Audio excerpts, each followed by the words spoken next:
Le scintille le lascio a voi giornalisti, io lavoro per la pace, a testa alta, con orgoglio, con trasparenza. Adesso lo spread arriva a 210 punti rispetto alla Germania, la benzina, se non ci fossero gli sconti voluti dalla Lega al governo, sarebbe 2,5 € al litro. La luce e il gas sono alle stelle, l'inflazione per fare la spesa fra pane, frutta, verdura, carne, latte è alle stelle. Fermare la guerra è un dovere. Chi parla solo di armi e di guerra vuol male all'Italia. Chi si mette a disposizione, uno fra tanti, e non penso di essere io a portare la pace nel mondo, però tenere aperto il dialogo. Siamo in assoluta e totale sintonia. D'altronde, se ci sono due persone che litigano, se ci sono due paesi in guerra, a chi chiedi di smettere di litigare, di fare la guerra? A chi sta litigando? La Russia è quella che ha cominciato tutto, è quella che ha aggredito, sì. E quindi a chi bisogna chiedere il cessate il fuoco e di deporre le armi? Alla Russia.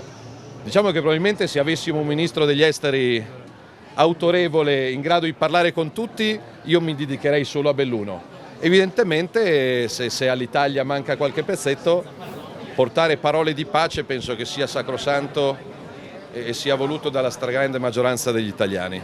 È stato a Verona stamattina, sarà a Padova dopo, sono 3 battaglie in Veneto completamente diverse per la Lega. Ma Belluno è la più stimolante, la più affascinante, perché qua c'è la sinistra da anni e anni, però si sono divisi. Brutto segno quando qualcuno si divide. Qua il centrodestra è unito, compatto, idee chiare, programma comune, quindi io penso che fra i due litiganti a sinistra, non voglio vendere la pelle dell'orso, però qua ce la giochiamo tutta fino in fondo e c'è qualcuno che il sindaco sarà in grado di farlo già da lunedì 13 giugno. A Verona, anche lì squadra che vince non si cambia. Però i litiganti sono a destra in questo caso. E lì c'è qualcuno che ha fatto una scelta diversa, però come dice Oscar, poi scelgono i cittadini.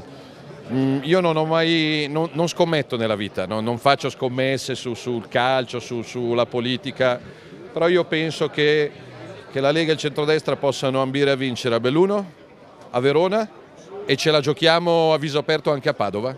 Ci sono 3 splendide città e il 12 sera penso che potrebbero esserci 3 splendidi risultati.